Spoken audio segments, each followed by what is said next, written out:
ಶ್ರೀಮದ್ ಭಾಗವತಂ ಮೊದಲನೇ ಸ್ಕಂದ 2ನೇ ಅಧ್ಯಾಯ 22ನೇ ಶ್ಲೋಕ. ಅತ ವೈ ಕವಯ ನಿತ್ಯಂ ಭಕ್ತಿಂ ಪರಮಯ ಮೂದ ವಾಸುದೇವೇ ಭಗವತಿ ಕುರ್ವಂತಿ ಆತ್ಮ ಪ್ರಸಾದಿನಿ.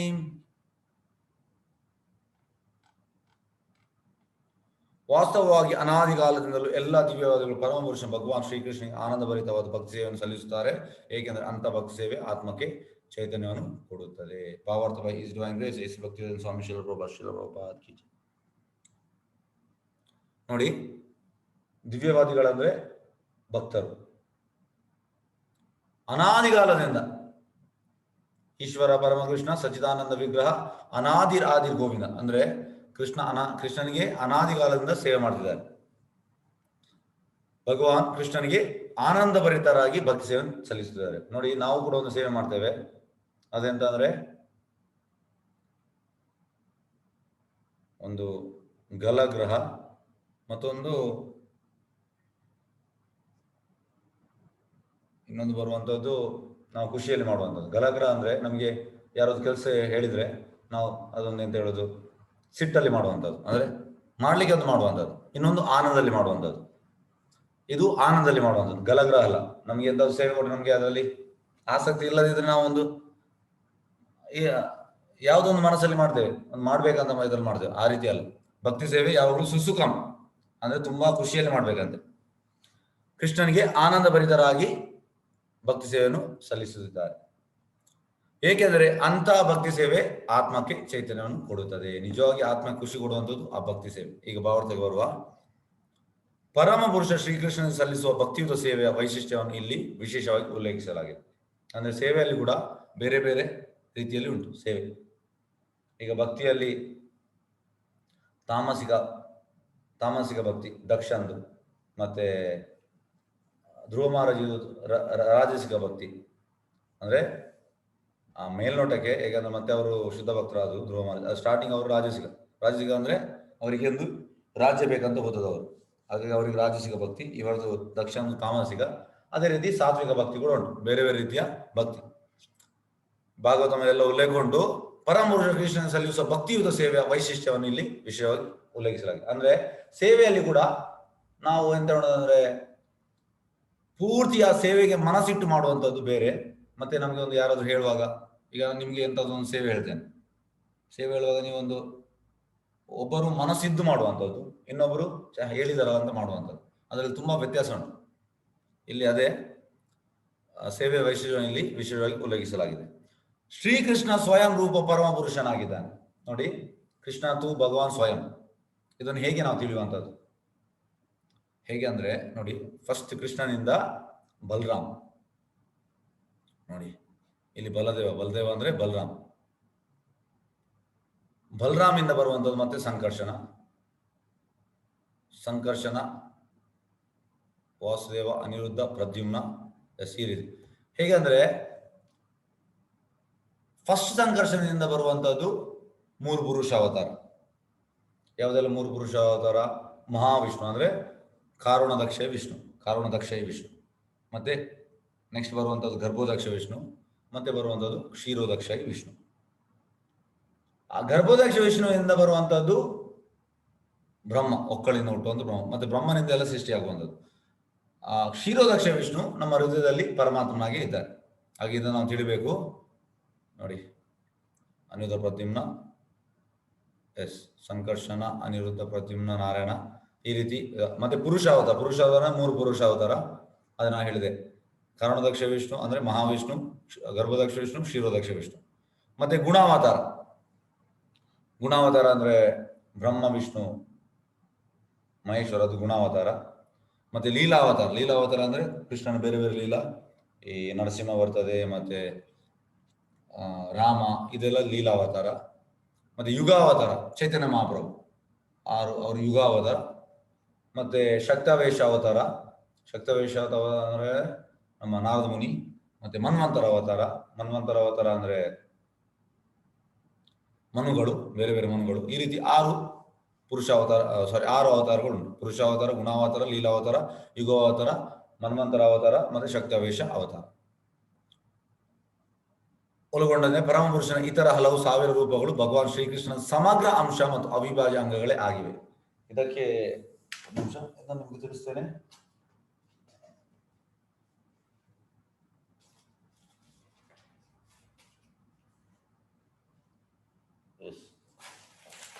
ಅದು ಬ್ರಹ್ಮ ಸಂಹಿತೆಯಲ್ಲಿ ಕೂಡ ಉಂಟು.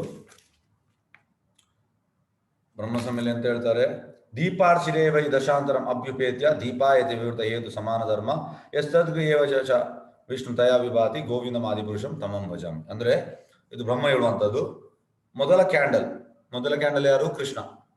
ಮತ್ತೆ ಕೃಷ್ಣನಿಂದ ಬಲರಾಮಿಂದ ಸಂಕರ್ಷಣದಿಂದ ಪುರುಷಾವತಾರಗಳು, ಮತ್ತೆ ಪುರುಷಾವತಾರದಿಂದ ಬೇರೆ ಬೇರೆ ಇದಾಗುವಂಥದ್ದು. ಹಾಗಾಗಿ ಇದನ್ನು ನಾವು ತಿಳಿಬೇಕು. ಹೆಚ್ಚಿನವರಿಗೆ ಅಂತ ಹೇಳುದು, ಮಂಗಳೂರಲ್ಲಂತೂ ಬೆಲ್ಟಲ್ಲಿ ಈ ದೇವಿ ಮಹಾತ್ಮೆ ಇದುಂಟು. ದೇವಿಯಿಂದ ಮೂವರು ಹುಟ್ಟುವಂಥದ್ದು ಉಂಟು ನೋಡಿ. ಇದೆಲ್ಲ ಸರಿಯಲ್ಲ, ನಾವು ಶಾಸ್ತ್ರ ಪ್ರಕಾರ ಹೋಗಬೇಕು. ಶಾಸ್ತ್ರದಲ್ಲಿ ಕರೆಕ್ಟ್ ಉಂಟು ಎಲ್ಲ. ಹಾಗಾಗಿ ದೇವಿ ಕೂಡ ಹೇಗೆ ಅಂದ್ರೆ, ದೇವಿ ಛಾಯೆಯವ ನೋಡಿ, ಇಲ್ಲಿ ಉಂಟು ಬ್ರಹ್ಮ ಸಂಹಿತೆಯಲ್ಲಿ, ಎಲ್ಲ ಉಂಟು ಬ್ರಹ್ಮ ಸಂಹಿತೆಯಲ್ಲಿ. ಛಾಯೆ ವಯಸ್ಸು ನಿಮಿಷ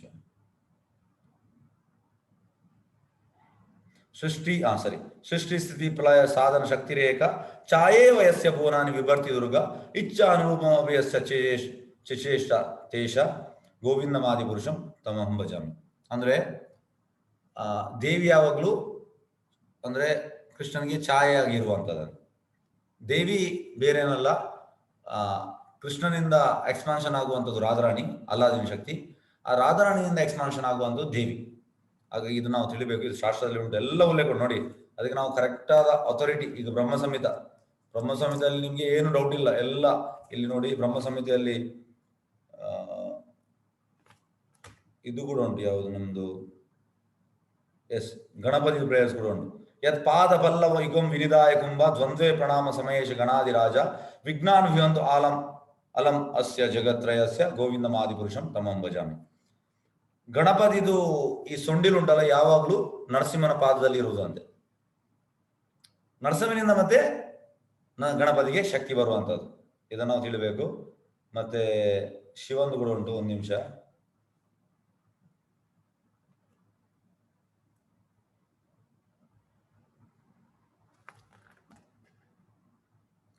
ಕ್ಷೀರಂ ಯಥಾದಧಿ ವಿಕಾರ ವಿಶೇಷ ಯೋಗ ಸಂಜಯತೆ ನಹಿ ತಥಾ ಪೃಥಕ್ ಅಸ್ತಿ ಏತು ಯಾ ಶಂಭುತಾಂ ಅಪಿ ತತ್ ಸಮುಪೇತ್ ಕಾರ್ಯ ಗೋವಿಂದಮಾದಿ ಪುರುಷಂ ತಮಂ ಭಜಾಮಿ. ಅಂದ್ರೆ ಶಂಭು ಅಂದ್ರೆ ಶಿವ. ಎಂತಂದ್ರೆ ಈಗ ಹಾಲಿನಿಂದ ಮೊಸರಾಗುವಂಥದ್ದು, ಆದ್ರೆ ಮೊಸರಿಂದ ಹಾಲಾಗುವುದಿಲ್ಲ. ಹಾಗಾಗಿ ಆ ಹಾಲು ವಿಷ್ಣು, ಮೊಸರು ಶಿವ ಅಂತ ಇಲ್ಲಿ ಹೇಳಿದ್ದಾರೆ. ಅಂದ್ರೆ ಹಾಲಿನಿಂದಲೇ ಬರುವಂಥದ್ದು. ಅಂದ್ರೆ ಬ್ರಹ್ಮ ಜೀವತತ್ವ, ಶಿವ ಐದರ್ ಅಂದ್ರೆ ಜೀವತತ್ವ ಕೂಡ ಅಲ್ಲ, ವಿಷ್ಣು ಇನ್ ಮಿಡಲ್ ಅಲ್ಲಿ ಇದ್ದಾರೆ, ಇನ್ ಬಿಟ್ವೀನ್. ಹಾಗಾಗಿ ಬ್ರಹ್ಮನಲ್ಲಿ 50 ಗುಣಗಳು, ಶಿವನ ಹತ್ರ 5 ಎಕ್ಸ್ಟ್ರಾ ಗುಣಗಳು ಉಂಟು. ಹಾಗೆ ಇದೆಲ್ಲ ಶಾಸ್ತ್ರದಲ್ಲಿ ಉಂಟು. ನಮ್ಗೆ ಏನು ಎಂತ ಕನ್ಫ್ಯೂಷನ್ ಇಲ್ಲ. ಅದು ನಾವೆಂತ, ನಮ್ಗೆ ಶಾಸ್ತ್ರ ಗೊತ್ತಿಲ್ಲ, ಇವರು ಹೇಳಿದನ್ನು ನಾವು ಕೇಳುದು. ಇದು ನಮ್ಮ ದೊಡ್ಡ ಮಿಸ್ಟೇಕ್. ನಾವು ಅವರಿಗೆ ಹೇಳಿದನ್ನು ಕೇಳಬಾರ್ದು, ನಾವು ಶಾಸ್ತ್ರ ಪ್ರಕಾರ ಹೋಗ್ಬೇಕು. ನೋಡಿ, ನಾವೆಂತಾದ್ರೂ ನಿಮ್ಗೆ ಕೋಟ್ ಕೊಡುದಿದ್ರೆ ಶಾಸ್ತ್ರ ಪ್ರಕಾರ ಕೊಡುವಂಥದ್ದು. ಈ ಶ್ಲೋಕ ಇದು ಅಥೆಂಟಿಕ್. ಪ್ರಭುಪಾದರು ಕೂಡ ಹೇಳ್ತಾರೆ, ನೀನು ಯಾರಿಗೂ ಕೂಡ ನೀನು ಹೋಗಿ ಪ್ರಚಾರ ಮಾಡು, ಆದ್ರೆ ಶಾಸ್ತ್ರ ಪ್ರಕಾರ ಈ ಶ್ಲೋಕದಲ್ಲಿ ಹೀಗೆ ಉಂಟು, ಈ ಶ್ಲೋಕದಲ್ಲಿ ಹೀಗೆ ಉಂಟು, ಶಾಸ್ತ್ರದಲ್ಲಿ ಇದನ್ನು ಹೇಳು. ಆದ್ರೆ ಜನರಿಗೆ ಇದೆಲ್ಲ ಯಾವ್ದು ಗೊತ್ತಿಲ್ಲ, ಒಟ್ಟು ಹೇಳುವಂಥದ್ದು ಅಲ್ಲ. ಅವರು ನನ್ನ ಅಜ್ಜಿ ಹೇಳಿದ್ದಾರೆ, ಮತ್ತೆ ಅವರು ನನ್ನ ನೇಬರ್ ಹೇಳಿದ್ದಾರೆ, ಅವ ಹೇಳಿದ್ದಾನೆ. ಫಸ್ಟ್ಗೆ ನೀವು ಯಾರಾದ್ರೂ ಕೇಳುದಾದ್ರೆ ಎಸ್ ನೀವು ಅಥರೈಸ್ಡಾ ಕೇಳ್ಬೇಕು. ಹೌದು, ಅಥರೈಸ್ಡ್. ಎಲ್ಲಿಂದ ಅಥರೈಸ್ಡ್? ನಾನು ಹೀಗೆ ಈ ಪುಸ್ತಕ ಬರೆದದ್ದು ಯಾರು, ಈ ಪುಸ್ತಕ ಇವರಂತ ಹೇಳ್ತಾರೆ. ಅಂದ್ರೆ ನಾನು ಆ ರೀತಿ ಕೇಳುವಂಥದ್ದು. ಯಾರಾದರೂ ಚರ್ಚೆ ಬರುವಾಗ ಅವ್ರು ಹೇಳ್ತಾರೆ ಅದು ಯಾವ ಸಂಪ್ರದಾಯದಲ್ಲಿ ಬಂತು, ಅದು ಒಂದು ಸಂಪ್ರದಾಯ ಉಂಟು. ಯಾವ ಸಂಪ್ರದಾಯ ಹೇಳಿ? ಆಗ ಅವರಿಗೆ ಸಂಪ್ರದಾಯ ಹೆಸರು ಗೊತ್ತಿಲ್ಲ. ಮತ್ತೆ ನಮ್ಗೆ ಅಲ್ಲಿ ನಾನು ಅವನನ್ನು ಡಿಫೀಟ್ ಮಾಡ್ತೇನೆ, ಅಂದ್ರೆ ಎಸ್ ಇದು ಬೋಗಸ್ ಅಂತ. ಆದ್ರೆ ನಮ್ಗೆ ಅದು ಆಗುದಿಲ್ಲ. ನಾವೆಂತ ಮಾಡ್ತೇವೆ ಅಂದ್ರೆ, ಅವ್ರು ಹೇಳ್ತಿದ್ದಾರೆ ಅದು ಸರಿ, ಇದು ನಮ್ಮ ತಪ್ಪು. ಯಾವಾಗಲೂ ಯಾವುದೇ ಒಬ್ಬ ಕೊಡುವಾದ್ರೆ ಶಾಸ್ತ್ರದಲ್ಲಿ ಇರಬೇಕು. ಅದಕ್ಕೆ ನಾನು ಮತ್ತೆ ನಿಮಗೆ ಸ್ಟ್ರೆಸ್ ಮಾಡಿ ಹೇಳುವಂಥದ್ದು. ನೋಡಿ, ಇಲ್ಲಿ ಶಿವಂದ ಹೆಸರು ಉಂಟು, ಗಣಪತಿ ಹೆಸರುಂಟು, ದೇವಿದ ಹೆಸರುಂಟು ಬ್ರಹ್ಮ ಸಂಹಿತದಲ್ಲಿ. ಬೇರೆ ತುಂಬ ನೀವು ಬೇರೆ ಬೇರೆ ರೀತಿಯಲ್ಲಿ ನೀವು ಪೂಜೆ ಮಾಡ್ತೀರಿ. ಅದೆಲ್ಲ ಯಾವುದಾದ್ರೂ ಹೆಸರು ಉಂಟಾ ಶಾಸ್ತ್ರದಲ್ಲಿ? ಮತ್ತೆ ನೀವು ಯಾಕೆ ಮಾಡುವಂಥದ್ದು? ಅದು ಪ್ರಶ್ನೆ. ನೋಡಿ, ಮನುಷ್ಯ ಪ್ರಭುಪಾದ ಹೇಳ್ತಾರೆ, ಮನುಷ್ಯ ಬುದ್ಧಿಜೀವಿ. ಬುದ್ಧಿಜೀವಿ ಅಂದ್ರೆ ಈ ರೀತಿ ಅಂತ ಹೇಳುದು, ಈ ಜ್ಞಾನಪೀಠ ಪ್ರಶಸ್ತಿ ಎಲ್ಲ ಸಿಗ್ತದೆ ಅಂತ ಬುದ್ಧಿಜೀವಿಗಳಲ್ಲ. ಅವರ ಹೆಸರು ದೇವರ ಹೆಸರು ಮಾತ್ರ. ನಾವು ಹಸುವನ್ನು ತಿಂತೇವೆ, ಅದು ತಿಂತೇವೆ ಆಗಿಲ್ಲ ಹೇಳ್ತಾರೆ, ಆ ಬುದ್ಧಿಜೀವಿ ಅಲ್ಲ. ಪ್ರಭುಪಾದ ಹೇಳುದು ಬುದ್ಧಿಜೀವಿ ಅಂದ್ರೆ ಪ್ರಾಣಿಗಳಿಗಿಂತ ನಾವು ಮೇಲು ಬುದ್ಧಿಜೀವಿ. ಯಾಕೆಂದ್ರೆ ನಮ್ಗೆ ಅರ್ಥ ಮಾಡ್ಬೋದು ನಾವು ಯಾರು, ದೇವರು ಯಾರು ಅಂತ. ಹಾಗಾಗಿ ನಾವು ಎಂತ ಮಾಡ್ಬೇಕಂದ್ರೆ ಶಾಸ್ತ್ರದ ಪ್ರಕಾರ ಹೋಗ್ಬೇಕು. ನಮ್ಮ ಹೂವು ಹಲ್ಲು ಒಟ್ಟು ಜನ ನೋಡಿ ಒಟ್ಟು ಫಾಲೋ ಮಾಡುವಂಥದ್ದು. ಯಾರನ್ನಾದ್ರೂ ದೇವರಾಗೆ ಅವ್ರ ಇದರಲ್ಲಿ ಕೂತ್ಕೊಳಿಸ್ತಾರೆ ಅಂದ್ರೆ ಅವ್ರ ದೇವರು ಇವರು. ಪ್ರಭುಪಾದ ಎಷ್ಟೋ ಬಾರಿ ಹೇಳಿದ್ದಾರೆ, ನಾಯಿ ಯಾವಾಗಲೂ ನಾಯಿಯೇ, ದೇವರ ಯಾವಾಗಲೂ ದೇವರು. ಅಂದ್ರೆ ನಾಯಿಯಲ್ಲಿ ನೋಡಿ DOG, ಮತ್ತೆ ದೇವರಲ್ಲಿ GOD, ಸ್ಪೆಲ್ಲಿಂಗ್ ಸೇಮ್. ಆಚೆ ಉಲ್ಟ ಉಂಟು ಅಷ್ಟೇ. DOG dog, GOD god. ಅದು ಪ್ರಭುಪಾದ ಹೇಳ್ತಾರೆ, ಸ್ಪೆಲ್ಲಿಂಗ್ ಸೇಮ್ ಇದ್ದ ಕಾರಣ ನಾಯಿ ಯಾವಾಗಲೂ ದೇವರಾಗ್ಲಿಕ್ಕೆ ಆಗುದಿಲ್ಲ, ದೇವರ ಯಾವಾಗಲೂ ನಾಯಿ ಆಗ್ಲಿಕ್ಕೆ ಆಗುದಿಲ್ಲ. ಅಂದ್ರೆ ನಾಯಿ ಯಾವಾಗಲೂ ನಾಯಿಯೇ, ದೇವರ ಯಾವಾಗಲೂ ದೇವರೇ ಅಂತ ಪ್ರಭುಪಾದ ಹೇಳಿದ್ದಾರೆ. ಹಾಗೆ ನಾವು ಇದಕ್ಕೆ ಬರ್ಬೇಕು. ಮತ್ತೆ ನೋಡಿ, ಇಲ್ಲೆಲ್ಲ ಇದು ಅಥೆಂಟಿಕ್. ನೋಡಿ ಪ್ರಭುಪಾದ ಹೇಗೆ ಕೊಟ್ಟಿದ್ದಾರೆ, ಬೇರೆ ಬೇರೆ ಪುರುಷಾವತಾರ, ಗುಣಾವತಾರ, ಲೀಲಾವತಾರ, ಯುಗಾವತಾರ, ಮನ್ವಂತರ ಅವತಾರ, ಶಕ್ತವೇಷಾವತಾರ. ಮತ್ತೆ ಹೇಗೆ ಕೃಷ್ಣ ಫಸ್ಟ್ ಕೃಷ್ಣ ಬಲದೇವ ಸಂಕರ್ಷಣ, ಅನಿರುದ್ಧ, ಪ್ರದ್ಯುಮ್ನ, ನಾರಾಯಣ, ಈ ರೀತಿ ಇದೆಲ್ಲ ಅಥೆಂಟಿಕ್. ನಾವು ಪ್ರಭುಪಾದ ಹೇಳ್ತಾರೆ, ವಿ ವಾಂಟ್ ಫ್ಯಾಕ್ಟ್ಸ್. ಪ್ರಭುಪಾದ ಯಾರಾದ್ರೂ ಬಂದು ಅವ್ರ ಹತ್ರ ಈ ಚರ್ಚೆಗೆ ಬಂದ್ರೆ ಅವ್ರು ಹೇಳ್ತಾರೆ, ನನ್ನ ಪ್ರಕಾರ ಹೀಗೆ. ಪ್ರಭುಪಾದ ಹೇಳ್ತಾರೆ, ನನಗೆ ಫ್ಯಾಕ್ಟ್ ತೋರಿಸು. ಮತ್ತೆ ಅವಾಗ ಹೇಳ್ತಾರೆ, ನೀವು ಫ್ಯಾಕ್ಟ್ ತೋರಿಸಿ. ಪ್ರಭುಪಾದ ಇದೆಲ್ಲ ತೋರಿಸ್ತಾ ಇದ್ರು ಶಾಸ್ತ್ರ, ಬ್ರಹ್ಮ ಸಂಹಿತೆ ಇದೆಲ್ಲ. ನಮ್ಮ ಹತ್ರ ತುಂಬಾ ಫ್ಯಾಕ್ಟ್ಸ್ ಉಂಟು, ನೀವು ಫ್ಯಾಕ್ಟ್ಸ್ ತೋರಿಸಿ. ನೀನು ಯಾವ್ದಾದ್ರು ದೇವರನ್ನು ಇದು ಮಾಡೋದಾದ್ರೆ ಅಲ್ಲಿ ನೀನು ತೋರಿಸು ಅಂತ ಹೇಳಿ. ಈ ರೀತಿ ನಾವು ನೋಡಿ ಯಾವಾಗಲೂ ಮೋಸ ಹೋಗ್ಬಾರ್ದು. ಪ್ರಭುಪಾದ ಹೇಳ್ತಾರೆ, people are best to be cheated. ಯಾಕೆಂದ್ರೆ ಅವರು ಹೋಗುವಂತ ಫಾಲೋ ಮಾಡುವುದು ಚೀಟರ್ ಅನ್ನು. ಈಗ ನಾವು ಚೀಟರ್ ಅನ್ನು ಫಾಲೋ ಮಾಡಿದ್ರೆ, ಮೋಸ ಮಾಡುವನು, ನಾವು ಚೀಟಿಂಗ್ ಒಳಗಾಗ್ತೇವೆ. ದೇವರ ವಿಷಯದಲ್ಲಿ ಪ್ರಭುಪಾದ ಹೇಳುದು, ಎಸ್ಪೆಷಲಿ ದೇವರ ವಿಷಯದಲ್ಲಿ ಎಲ್ಲರೂ ಅಂದ್ರೆ ದೇ ಆರ್ ಚೀಟೆಡ್. ಯಾಕೆಂದ್ರೆ ಅವರು ಹೋಗುವ cheater. So why they are cheated? Because they are best to be cheated. ಯಾಕೆಂದ್ರೆ ಅವರಿಗೆ ಜನರಿಗೆಲ್ಲ ಇದು ಅರ್ಹರು. ಯಾಕಂದ್ರೆ ಅವರು ಮಂಗನಾಗಿ ಸೀದಾ ಹೋಗುವಂಥದ್ದು, ಯಾರನ್ನು ಫಾಲೋ ಮಾಡುವಂಥದ್ದು, ದೇವರಂತ. ಮತ್ತು ತುಂಬಾ ಆಧ್ಯಾತ್ಮಿಕ ಸಂಸ್ಥೆಗಳುಂಟು. ಎಸ್, ಇದು ಕೂಡ ಸರಿ. ಈ ರೀತಿ ನಾವು ಹೋಗಬಾರ್ದು, ದಯವಿಟ್ಟು ತಿಳ್ಕೊಳ್ಳಿ. ಎಸ್, ಪರಮ ಇಲ್ಲ ಹಲವು ರೂಪಗಳು ಶ್ರೀಕೃಷ್ಣನ ಸಮಗ್ರ ಅಂಶ, ಅವಿಭಾಜ್ಯ ಅಂಗಗಳೇ ಆಗಿವೆ. ಜೀವಿಗಳು ಪರಮ ಪುರುಷನ ವಿಭಿನ್ನ ಅಂಶಗಳೇ ಆಗಿವೆ. ನೋಡಿ, ನಾವೆಲ್ಲ ವಿಭಿನ್ನ ಅಂಶ. ಮಮೇ ವಂಶ ಜೀವಲೋಕೆ ಜೀವಭೂತ ಸನಾತನ. ಅಂದ್ರೆ ನಾವೆಲ್ಲ ಕೃಷ್ಣನ ಅಂಶ. ಈಗ ಕೃಷ್ಣ ಸಚ್ಚಿದಾನಂದ. ಈಗ ಕೃಷ್ಣ ಈ ವೃಂದಾವನಕ್ಕೆ ವೃಂದಾವನ ಇಲ್ಲ, ಒಂದು ದ್ವಾಪರ ಯುಗದಲ್ಲಿ. ಆಗ ಹೆಚ್ಚಿನವ್ರು ಹೇಳೋದು, ಈ ಮೂಢರು, ಕೃಷ್ಣ ಬಂದು ಅವ ಮತ್ತೆ ಸತ್ತಲ್ಲ. ಈ ಇದ್ರಲ್ಲೆಲ್ಲ ಧಾರಾವಾಹಿಯೆಲ್ಲ ನೋಡ್ತಾರೆ, ಅವ ಸತ್ತಲ್ಲ, ಅವ ಕೂಡ ನಮ್ಮಾಗೆ ಮನುಷ್ಯ. ಸರ್, ಕೃಷ್ಣ ಬಂದದ್ದು ಅವನ ಗೋಲೋಕದ ದೇಹದಲ್ಲಿ, ಸಚ್ಚಿದಾನಂದ ದೇಹದಲ್ಲಿ. ಸಚ್ಚಿದಾನಂದ ದೇಹಕ್ಕೆ ಸಾವಿಲ್ಲ, ದಯವಿಟ್ಟು ತಿಳ್ಕೊಳ್ಳಿ. ನಮ್ಮ ಈ ಭೌತಿಕ ದೇಹಕ್ಕೆ ಮಾತ್ರ ಸಾವಿರುವಂಥದ್ದು. ಇದನ್ನೀಗ ಕಟ್ ಮಾಡುವಾಗ ರಕ್ತ ಬರ್ತದೆ. ಆದ್ರೆ ಸಚ್ಚಿದಾನಂದ ದೇಹ ಹಾಗೆ ಅಲ್ಲ. ಜನರು ಎಷ್ಟು ಮೂಢರಂದ್ರೆ ನೋಡಿ, ಇದಕ್ಕೆ ಹೇಳಿ ಪ್ರಯೋಜನ ಇಲ್ಲ. ವಿಮರ್ಶ ಆಗಿವೆ. ಆದ್ರಿಂದ ಶ್ರೀಕೃಷ್ಣ ದೇವತ್ವದ ಮೂಲ ರೂಪ, ಅವನೇ ದೈವಿಕತೆಯ ಕೊನೆಯ ಪದ. ಅಂದ್ರೆ ಕೊನೆಯ ಪದ ಅಂದ್ರೆ ಕೃಷ್ಣ. ಹೀಗೆ ಅವನು ಉನ್ನತ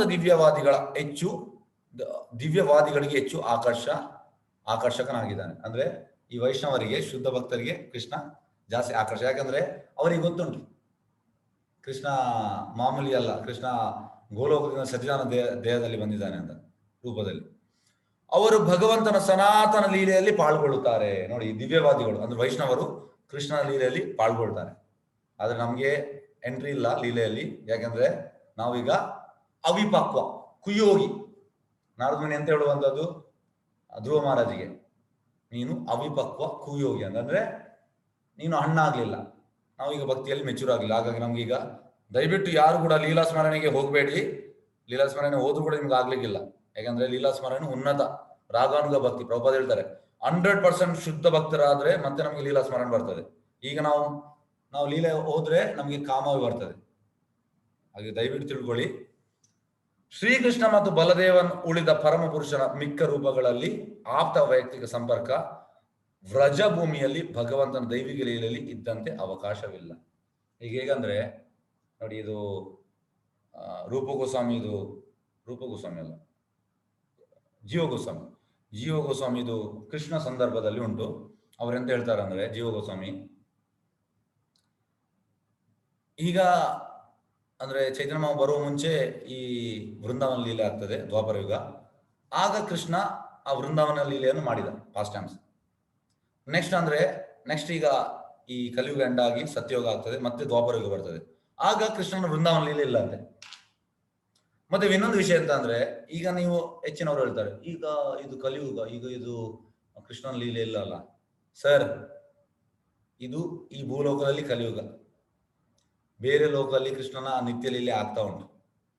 ಆದ್ರೆ ನಮ್ಗೆ ಕಾಣುವುದಿಲ್ಲ, ನಮ್ಗೆ ಗೊತ್ತಿಲ್ಲ ಅಷ್ಟೇ. ಅದೇ ಶಾಸ್ತ್ರ ಅಂತ ಹೇಳುವಂತದ್ದು ಅವನ ಲೀಲೆಗಳು ಸನಾತನ, ಅದು ಆಗ್ತಾ ಇರ್ತದೆ, ಅದು ಮುಗಿಲಿಕ್ಕಿಲ್ಲ ಕೃಷ್ಣನ ಲೀಲೆ.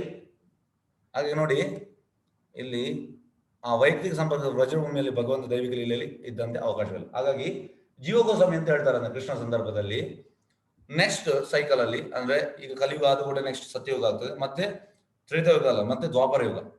ಆಕ್ಚುಲಿ ಈ ಇದರಲ್ಲಿ ಇನ್ಸೆನ್ಸ್ ಅಲ್ಲಿ ಕೃಷ್ಣ ತ್ರೇತಾಯುಗವನ್ನು ಫಸ್ಟ್ ಮಾಡಿರುವಂಥದ್ದು. ಯಾಕಂದ್ರೆ ಅವನ ಲೀಲೆ ಕೃಷ್ಣನಿಗೆ ಹೇಗೆ ಬೇಕು ಅವನಿಗೆ ಮಾಡ್ಬೋದು. ಆಕ್ಚುಲಿ ದ್ವಾಪರ ಅಂದ್ರೆ 2, ತ್ರೇತ ಅಂದ್ರೆ 3. ಫಸ್ಟ್ಗೆ ದ್ವಾಪರ ಬಂದು ಮತ್ತೆ ತ್ರೇತ ಬರಬೇಕು, ಅದು ಕೃಷ್ಣ. ಹಾಗಾಗಿ ನೆಕ್ಸ್ಟ್ ಅಲ್ಲಿ ದ್ವಾಪರ ಯುಗ ಬರ್ತದೆ. ಆಗ ಕೃಷ್ಣನ ಈ ಮಥುರಾ ಲೀಲೆ ಉಂಟಂತೆ, ದ್ವಾರಕ ಲೀಲೆ ಉಂಟಂತೆ, ಆದ್ರೆ ವೃಂದಾವನ ಲೀಲೆ ಇಲ್ಲ. ಹಾಗಾಗಿ ಅದು ತುಂಬಾ ರೇರ್. ಅಂದ್ರೆ ಆ ಚೈತನ್ಯ ಮಹಾಪ್ರಭು ಬರುವ ಟೈಮಲ್ಲಿ, ಅವ್ರು ಬರುವ ಮುಂಚೆ ಮಾತ್ರ ಆ ಲೀಲೆ ಆಗುವಂಥದ್ದು.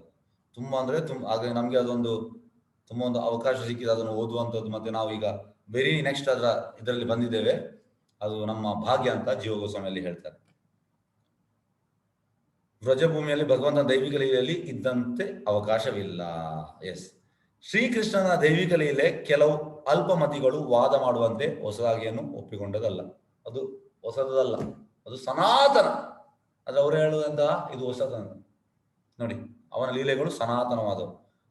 ಕಾಲಾಂತರದಲ್ಲಿ ಬ್ರಹ್ಮನ ದಿನಕ್ಕೆ 1 ಬಾರಿ ತೋರಿದಂಥವು. ಅಂದ್ರೆ ಈ ಬ್ರಹ್ಮನ ಎಂತ ಹೇಳುದು, once in a day of Brahma, ಕೃಷ್ಣನ ಲೀಲೆ ಆಗುವಂಥದ್ದು. 24 ಗಂಟೆಗಳಿಗೊಮ್ಮೆ ಪೂರ್ವ ದಿಗಂತದಲ್ಲಿ ಸೂರ್ಯ ಉದಯಿಸಿದ ಹಾಗೆ. ಎಸ್, ನೆಕ್ಸ್ಟ್ ಶ್ಲೋಕಕ್ಕೆ ಹೋಗುವ. ಎಸ್, ಯಾರಾದ್ರೂ ಡೌಟ್ಸ್ ಉಂಟಾ? ಹರೇ ಕೃಷ್ಣ. ಡೌಟ್ಸ್ ಇದ್ದಲ್ಲಿ ಕೇಳಿ. ಹರೇ ಕೃಷ್ಣ. ಶ್ಲೋಕ ರಿಲೇಟೆಡ್ ಎಂತ ಡೌಟ್ಸ್ ಉಂಟಾ? 6 ಅವತಾರಗಳ ಲಿಸ್ಟ್ ಒಂದ್ ಸ್ವಲ್ಪ ಕೊಡಿ ಪ್ರಭುಜಿ. ಯಾವುದು? 6 ಅವತಾರಗಳು ಅಂದ್ರೆ ಅದು ಲಿಸ್ಟ್ ನೀವು ಹೇಳ್ತಿದ್ದಂಗೆ ಬರ್ಕೊಳಕ್ ಆಗ್ಲಿಲ್ಲ. ನಾನು ತುಂಬಾ ವಾಟ್ಸ್ಆಪ್ ಅಲ್ಲಿ ಕಳಿಸಿದ್ರು ಆಯ್ತು. ಎಸ್, ನೋಡಿ, ಫಸ್ಟಿಗೆ ಲೀಲಾವತಾರ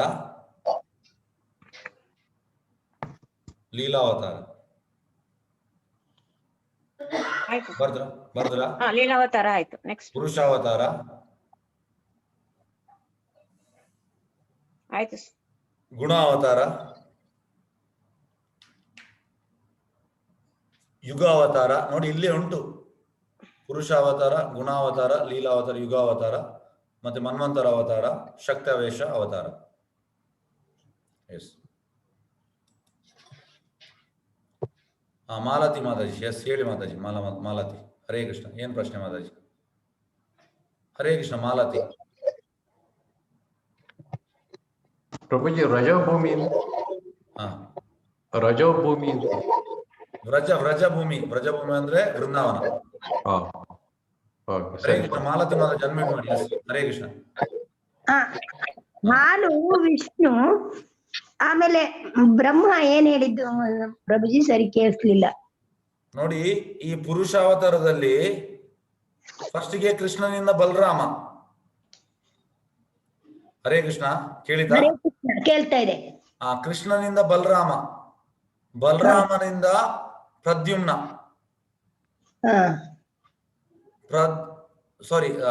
ಬಲರಾಮನಿಂದ ಸಂಕರ್ಷಣ.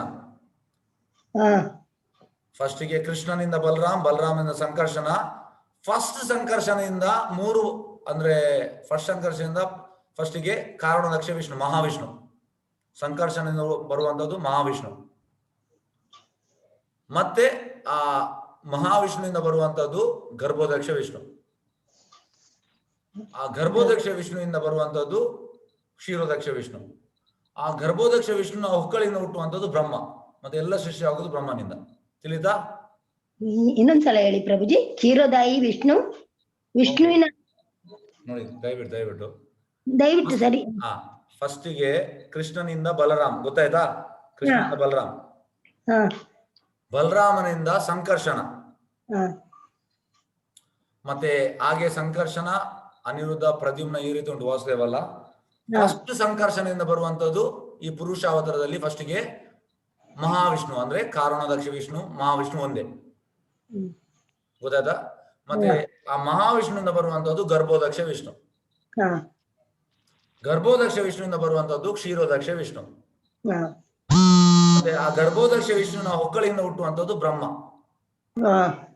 ಮತ್ತೆ ಬ್ರಹ್ಮನಿಂದ ಎಲ್ಲ ಸೃಷ್ಟಿ ಆಗುವಂತದ್ದು. ತಿಳಿತಾ? ಈಗ ಅರ್ಥ ಆಯ್ತು ಪ್ರಭುಜಿ. ಹರೇ ಕೃಷ್ಣ. ಪ್ರಭುಜಿ, ಶಿವ ಹುಟ್ಟಿದ್ದು ಹೇಗೆ?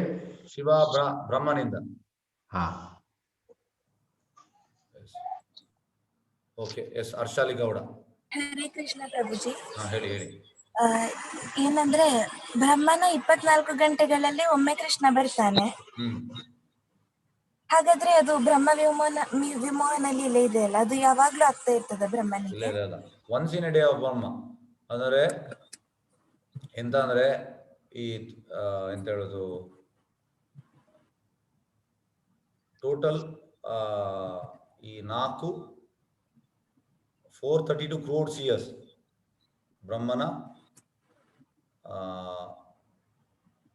ಒಂದು ಕಲ್ಪ ಅಲ್ಲ, ಎಂತ ಹೇಳುದು, ಬ್ರಹ್ಮನ ಒಂದು ಕಲ್ಪ, ಅದರಲ್ಲಿ ಒಮ್ಮೆ ಬರುವಂತದ್ದು Krishna. Once in a day of Brahma. 432,000 years, 432 crores years, ಅದರಲ್ಲಿ ಒಮ್ಮೆ ಬರುವಂತದ್ದು ಕೃಷ್ಣ. ಹರೇ ಕೃಷ್ಣ. ಎಸ್, ಬೇರೆ ಯಾವ್ದು ಪ್ರಶ್ನೆ ಉಂಟಾ?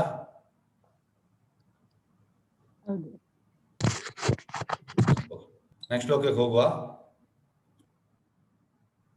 ಎಸ್, ಶ್ಲೋಕ 23.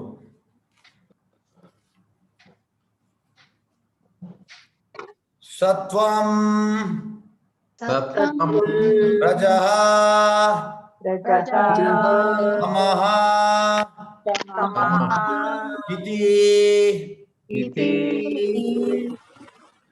ಪ್ರಕೃತೆ ಗುಣಾ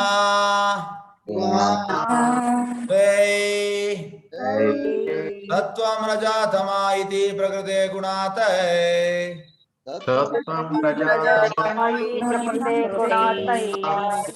ಯುಕ್ತ ಪರಃ ಪುರುಷ ಏಕಃ ಇಹ ಅಸ್ಯ ದತ್ತೇ ಯುಕ್ತ ಪರ ಪುರುಷ ಏಕ ಹಿ ಅಸ್ಯ ದತ್ತೇ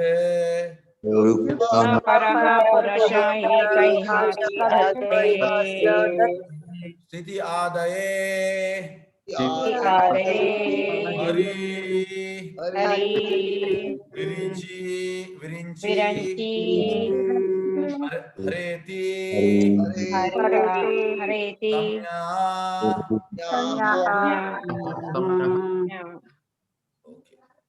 ಸ್ಥಿತಿ ಆದಯೇ ಹರಿ ವಿರಿಂಚಿ ಹರೇತಿ ಸಂಜ್ಞಾ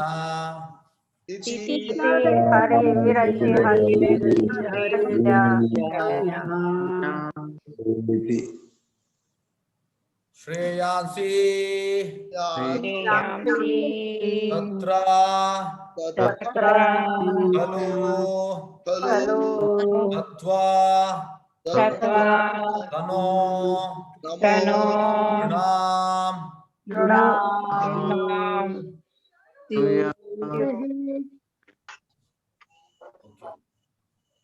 ಶ್ರೇಯಾಸಿ ತತ್ರ ಖಲು ಸತ್ವಂ ತನೋ ನೃಣಾಂ ಸ್ಯುಃ ಶ್ರೇಯಾಂಸಿ ತತ್ರ ಖಲು ಸತ್ವಂ ತನೋ ಸತ್ವಂ ರಜಸ್ತಮ ಇತಿ ಪ್ರಕೃತಿರ್ಗುಣಾಸ್ತೆ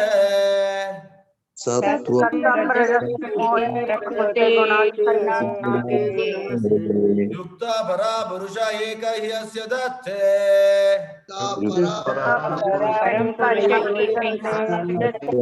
ದ್ವಿತೀಯಾದಯ ಹರಿ ವಿರಿಂಚಿ ಹರೇತಿ ಸಂಜ್ಞಾ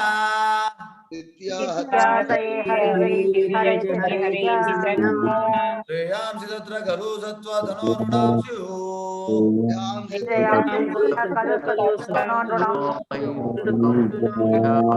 ಸತ್ವಂ ಸತ್ವಗುಣ ರಜಃ ರಜೋಗುಣ ತಮಃ ತಮೋಗುಣ ಹೀಗೆ ಪ್ರಕೃತಿ ಐಕ ನಿಸರ್ಗದ ಗುಣ ಗುಣಗಳು ಅವುಗಳಿಂದ ಯುಕ್ತ ಕೂಡಿ ಪರಹ ದಿವ್ಯ ಪುರುಷನು ಏಕಃ ಒಂದೇ ಈ ಭೌತಿಕ ಪ್ರಪಂಚದ ಒಪ್ಪಿಕೊಳ್ಳುತ್ತಾನೆ ಸೃಷ್ಟಿ ಸ್ಥಿತಿ ಲಯ ಮೊದಲಾದವುಗಳಾಗಿ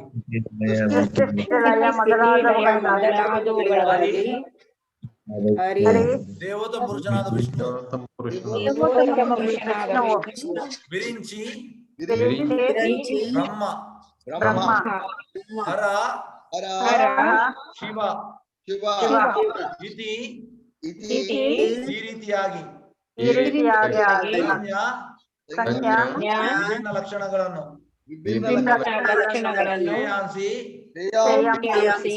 ಅಂತಿಮ ಲಾಭದಲ್ಲಿ ಅದರಲ್ಲಿ ಖಲು ಖಂಡಿತವಾಗಿ ಸತ್ವಗುಣ ರೂಪದಿಂದ ಗುಣ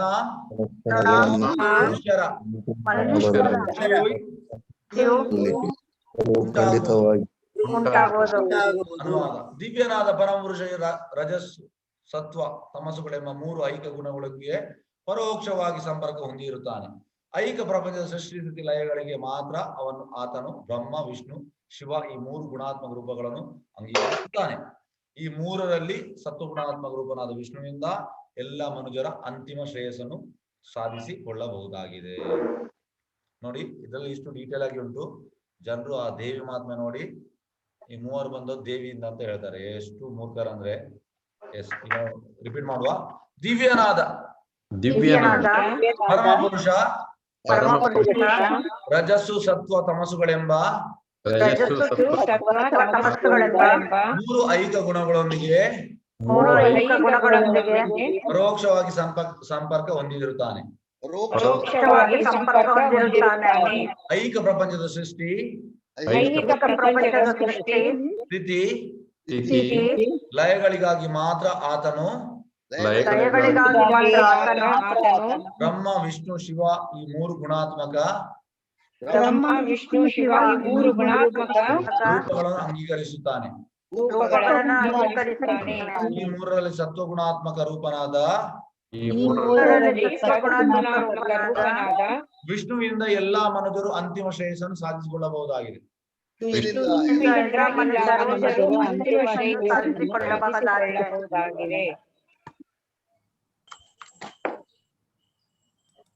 ಎಸ್, ಈಗ ಈ ಅಚ್ಯುತ ಆರ್ ಬಟ್ಟಹಳ್ಳಿ, ಅಚ್ಯುತ, ಹರೇ ಕೃಷ್ಣ. ಅಚ್ಯುತ ಅನ್ಮ್ಯೂಟ್ ಮಾಡಿ. ಅಚ್ಯುತ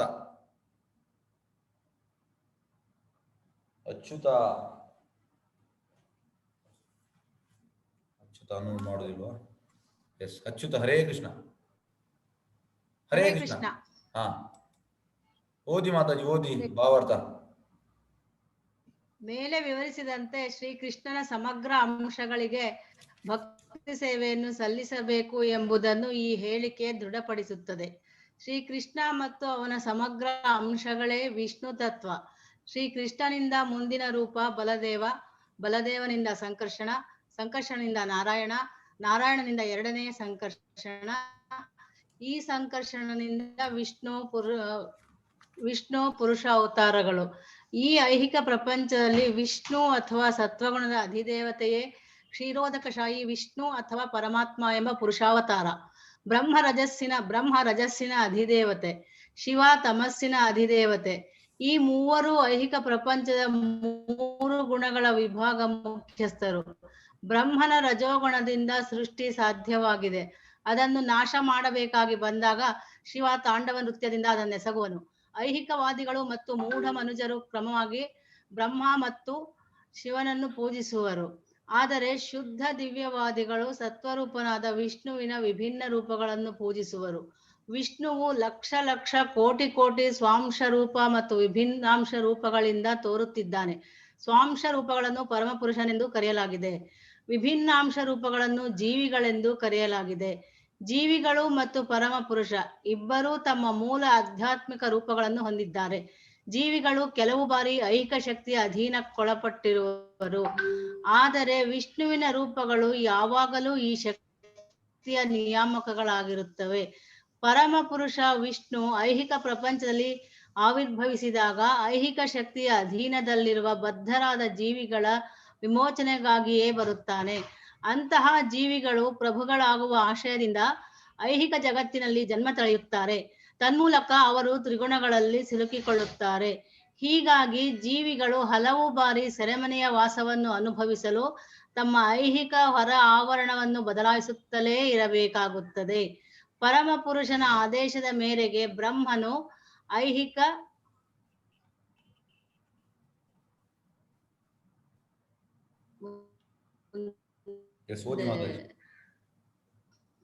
ಹರೇ ಕೃಷ್ಣ.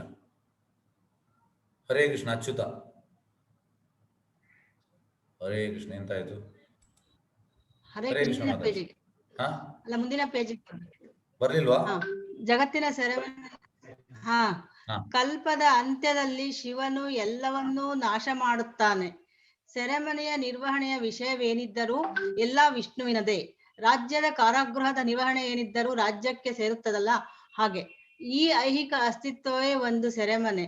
ಅದು ಮತ್ತೆ ಮತ್ತೆ ಬರುವ ಜನ್ಮ, ಮರಣ, ರೋಗ, ವೃದ್ಧಾಪ್ಯಗಳೆಂಬ ದುಃಖಾವಸ್ಥೆಯಿಂದ ತುಂಬಿ ಹೋಗಿದೆ. ಇವುಗಳಿಂದ ಬಿಡುಗಡೆ ಹೊಂದಲು ಈ ಕಾರಾಗೃಹದಿಂದ ಹೊರಬರಲು ಇಚ್ಛಿಸುವವರೆಲ್ಲ ಭಗವಂತನಾದ ವಿಷ್ಣುವನ್ನು ಪ್ರಸನ್ನಗೊಳಿಸಲೇಬೇಕು. ವಿಷ್ಣು ಭಗವಂತನನ್ನು ಭಕ್ತಿ ಸೇವೆಯಿಂದಲೇ ಪೂಜಿಸಬೇಕು. ಯಾರಾದರೂ ಈ ಐಹಿಕ ಪ್ರಪಂಚದ ಸೆರೆವಾಸವನ್ನು ಮುಂದುವರಿಸುವುದಾದರೆ ಅವರು ಶಿವ, ಬ್ರಹ್ಮ, ಇಂದ್ರ, ವರುಣರಂತಹ ಬೇರೆ ದೇವತೆಗಳಿಂದ ತಾತ್ಕಾಲಿಕ ನೆಮ್ಮದಿಗಾಗಿ ಪರ್ಯಾಯ ಸೌಕರ್ಯಗಳನ್ನು ಕೇಳಬಹುದು. ಆದರೂ ಯಾವ ದೇವತೆಯೂ ಐಹಿಕ ಅಸ್ತಿತ್ವದ ಬದ್ಧ ಜೀವನದಿಂದ ಬಂಧಿತನಾದ ಜೀವಿಯನ್ನು ಬಿಡುಗಡೆ ಮಾಡಲಾರರು. ಇದು ವಿಷ್ಣುವಿಂದ ಮಾತ್ರವೇ ಸಾಧ್ಯ. ಆದ್ದರಿಂದ ಪರಮಪುರುಷನಾದ ವಿಷ್ಣುವಿನಿಂದಲೇ ಅಂತಿಮ ಪ್ರಯೋಜನವನ್ನು ಪಡೆಯಬಹುದಾಗಿದೆ. ಶ್ರೀಕೃಷ್ಣ ಅರ್ಪಣಮಸ್ತು. ಹರೇ ಕೃಷ್ಣ.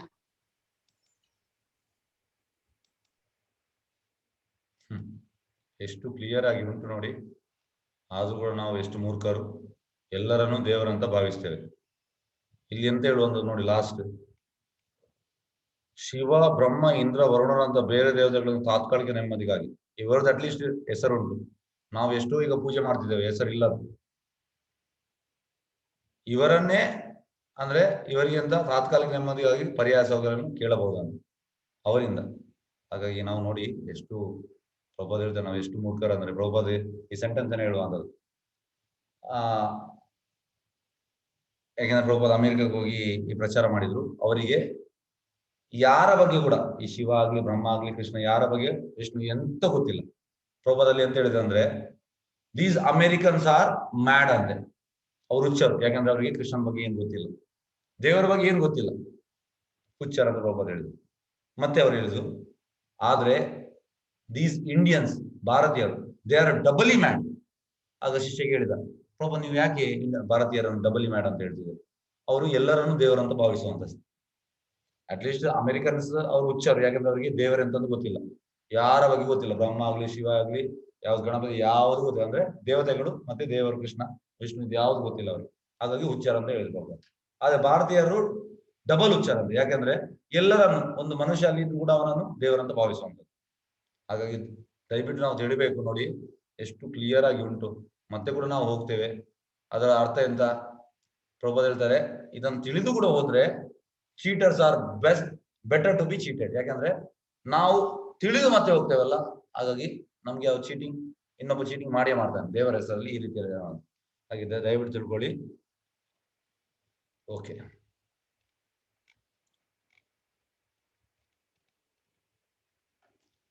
ಶ್ಲೋಕ 23.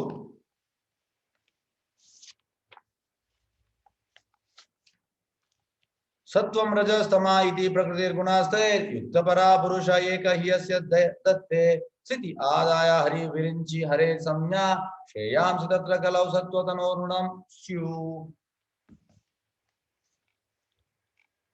ದಿವ್ಯನಾದ ಪರಮಪುರುಷ ರಜಸ್ಸು ಸತ್ವ ತಮಸ್ಸುಗಳೆಂಬ 3 ಐಕ ಗುಣಗಳೊಂದಿಗೆ ಪರೋಕ್ಷವಾಗಿ ಸಂಪರ್ಕ ಹೊಂದಿರುತ್ತಾನೆ. ನೋಡಿ, ಎಲ್ಲದರಲ್ಲೂ ಸಂಪರ್ಕ ಹೊಂದಿರುತ್ತಾನೆ, ಆದ್ರೆ ಅದಕ್ಕೆ ಒಳಗಾಗುವುದಿಲ್ಲ. ಐಕ ಪ್ರಪಂಚ ಸೃಷ್ಟಿ ಸ್ಥಿತಿ ಲಯಗಳಿಗಾಗಿ ಮಾತ್ರ ಆತನು ಬ್ರಹ್ಮ ವಿಷ್ಣು ಶಿವ ಈ 3 ಗುಣಾತ್ಮಕ ರೂಪಗಳನ್ನು ಅಂಗೀಕರಿಸ್ತಾನೆ. ಇದನ್ನು ಯಾಕೆ ಅಂದ್ರೆ ಐಕ ಪ್ರಪಂಚದ ಸೃಷ್ಟಿಗೋಸ್ಕರ ಇದನ್ನು ಅಂಗೀಕರಿಸ್ತಾನೆ. ಈ 3ರಲ್ಲಿ ಸತ್ವ ಗುಣಾತ್ಮಕ ರೂಪನಾದ ವಿಷ್ಣುವಿಂದ ಎಲ್ಲ ಮನುಜರ ಅಂತಿಮ ಶ್ರೇಯಸ್ಸನ್ನು ಸಾಧಿಸಿಕೊಳ್ಳಬಹುದಾಗಿದೆ. ಎಸ್ ಭಾವಾರ್ಥ by divine grace A C Bhaktivedanta Swami Srila Prabhupada ಕೀ ಜೈ. ಮೇಲೆ ವಿವರಿಸಿದಂತೆ ಶ್ರೀಕೃಷ್ಣನ ಸಮಗ್ರ ಅಂಶಗಳಿಗೆ ಭಕ್ತಿ ಸೇವೆಯನ್ನು ಸಲ್ಲಿಸಬೇಕು ಎಂಬುದನ್ನು ಈ ಹೇಳಿಕೆ ದೃಢಪಡಿಸುತ್ತದೆ. ಮೇಲೆ ವಿವರಿಸಿದ ಶ್ರೀಕೃಷ್ಣನ ಸಮಗ್ರ ಅಂಶಗಳು, ಎಲ್ಲ ಅಂಶಗಳು ಕೃಷ್ಣನ, ದಯವಿಟ್ಟು ತಿಳ್ಕೊಳ್ಳಿ. ಶ್ರೀಕೃಷ್ಣ ಮತ್ತು ಅವನ ಸಮಗ್ರ ಅಂಶಗಳೇ ವಿಷ್ಣು ತತ್ವ. ವಿಷ್ಣು ತತ್ವ ಅಂದ್ರೆ ಕೃಷ್ಣನ ಅಂಶ. ಹೇಗೆಂದ್ರೆ ದೀಪದಿಂದ, ಅಲ್ಲಿ ನಾನು ನಿಮ್ಗೆ ಹೇಳಿದೆ ಬ್ರಹ್ಮ ಸಂಹಿತದಲ್ಲಿ, ಒಂದು ಕ್ಯಾಂಡಲ್ ಇಂದ ಉಳಿದ ಎಲ್ಲ ಕ್ಯಾಂಡಲ್ ಹೊತ್ತಿಸಬಹುದು. ಆ ಫಸ್ಟ್ ಕ್ಯಾಂಡಲ್ ಕೃಷ್ಣ ಮತ್ತು ಈ ಎಲ್ಲ ವಿಷ್ಣು ತತ್ವ ಬೇರೆ ಬೇರೆ ಕ್ಯಾಂಡಲ್. ಶ್ರೀಕೃಷ್ಣನಿಂದ ಮುಂದಿನ ರೂಪ ಬಲದೇವ, ಅಂದ್ರೆ ಫಸ್ಟ್ ಎಕ್ಸ್ಪಾನ್ಷನ್ ಬಲದೇವ. ಬಲದೇವನಿಂದ ಸಂಕರ್ಷಣ. ದಯವಿಟ್ಟು ನೋಡಿ, ಇದನ್ನು ಬರ ತಗೊಳ್ಳಿ. ಬಲದೇವನಿಂದ ಸಂಕರ್ಷಣ, ಸಾರಿ ಒಂದು ನಿಮಿಷ.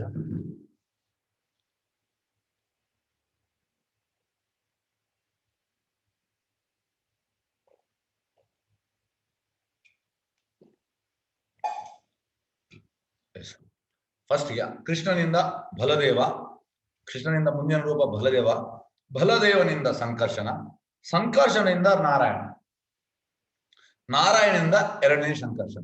ನೋಡಿ, ನಾರಾಯಣನಿಂದ ಸಂಕರ್ಷಣ ಬರುವಂತ ನಾರಾಯಣ, ನಾರಾಯಣನಿಂದ ಎರಡನೇ ಸಂಕರ್ಷಣ, ಮತ್ತೆ ಎರಡನೇ ಸಂಕರ್ಷಣದಿಂದ ಬರುವಂತದ್ದು ನಾನು ನಿಮ್ಗೆ ಹೇಳಿದಾಗೆ ಪುರುಷಾವತಾರ.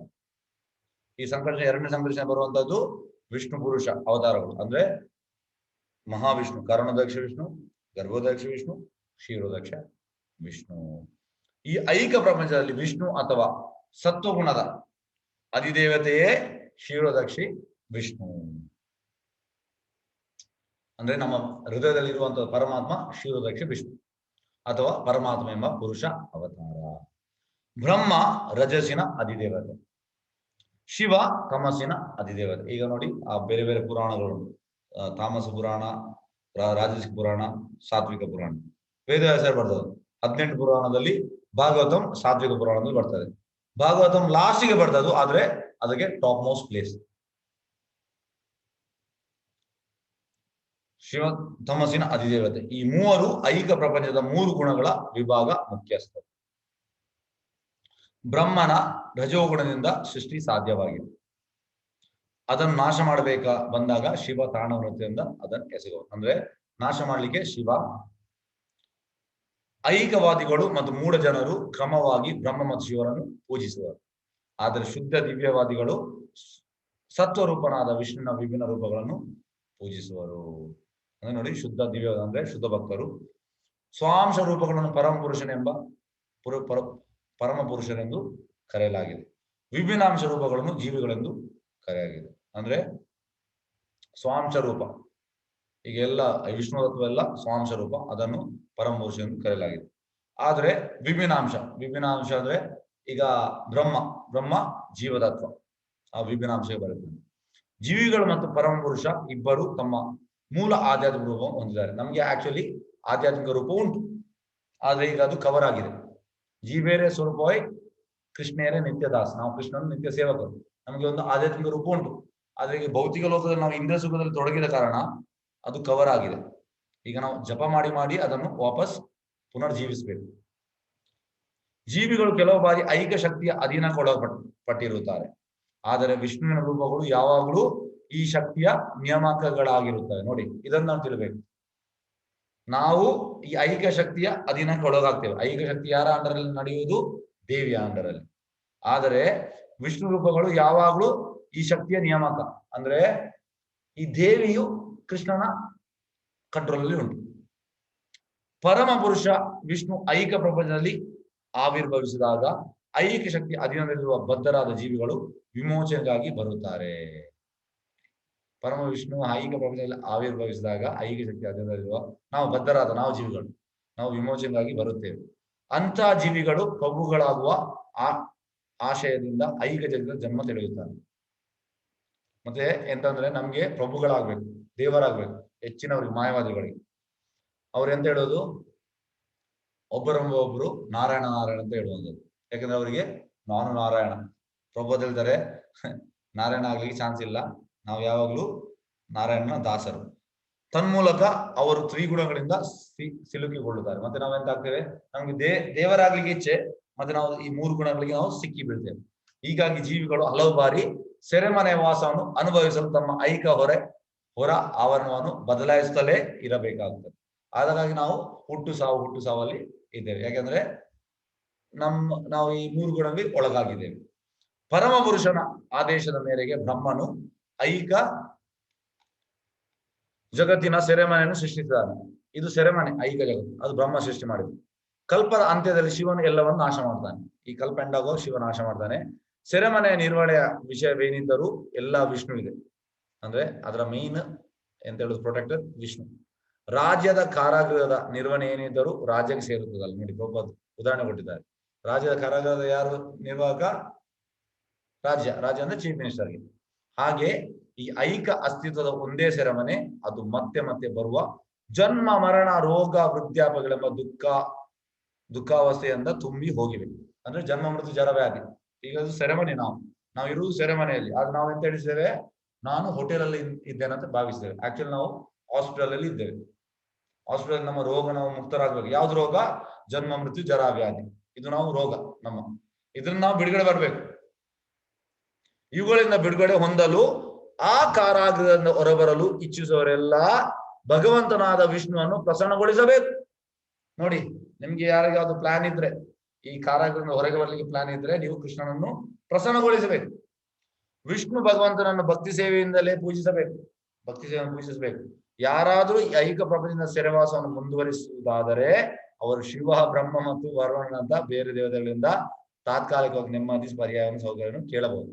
ನೋಡಿ, ಇಲ್ಲಿ ಇವರದ್ದು ಹೆಸರು ಉಂಟು, ಶಿವ, ಬ್ರಹ್ಮ, ಇಂದ್ರ, ವರುಣ. ಮತ್ತೆ ನೀವು ತುಂಬಾ ಹೆಚ್ಚಿನವರು ಬೇರೆ ರೀತಿಯಲ್ಲಿ ಮಾಡ್ತಾ ಇದ್ದೀರಿ, ಅವ್ರದ್ದು ಯಾವ್ದು ಹೆಸರು ಇಲ್ಲ. ಆದ್ರೆ ಇಲ್ಲಿ ಎಂತ ಹೇಳುವಂತದ್ದು ನೋಡಿ, ವಿಷ್ಣು ಭಕ್ತ ಯಾರಾದ್ರೂ ಈ ಐಕ್ಯ ಪ್ರಪಂಚದ ಸೇರವಾಸ ಮುಂದುವರಿಸುವುದಾದ್ರೆ, ನಿಮ್ಗೆ ಈ ಸೇರವಾಸ ಬೇಕಿದ್ರೆ ನೀವು ಶಿವ, ಬ್ರಹ್ಮ, ಇಂದ್ರ, ವರುಣ ಅಂತ ದೇವತೆಗಳನ್ನು ಪೂಜೆ ಮಾಡಿ ತಾತ್ಕಾಲಿಕ ನೆಮ್ಮದಿ ಸಿಗ್ತದೆ ಅಷ್ಟೇ, ಕಂಪ್ಲೀಟ್ ನೆಮ್ಮದಿ ಅಲ್ಲ.